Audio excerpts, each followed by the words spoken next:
విజయానికి వైకల్యం అడ్డు కాదని, ప్రతిభ, దృఢ సంకల్పం ముందు వైకల్యం అల్పమైనదిగా కనిపిస్తుందని మెదక్ జిల్లా అదనపు కలెక్టర్ మంచు నాగేష్ గౌడ్ అన్నారు.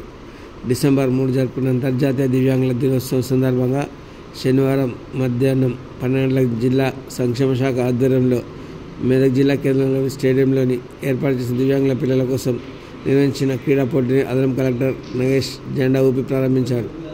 వివిధ వైకల్యం కలిగిన దివ్యాంగులు ఉత్సాహంగా క్రీడల్లో పాల్గొన్నారు. ఈ సందర్భంగా మాట్లాడుతూ వైకల్యం శరీరానికి, మనసుకు సంబంధించింది కావచ్చు, కానీ హృదయానికి సంబంధించి కాదని అన్నారు. దివ్యాంగులు అన్ని రంగాల్లో రాణించి ప్రధాన స్థానం ఇవ్వాలని ఆకాంక్షించారు. పరుగు పందెం, shot put, chess, javelin throw, carroms క్రీడలు నిర్వహిస్తున్నామని, సత్తా చాటిన వారికి బహుమతులను అందిస్తున్నట్లు తెలిపారు.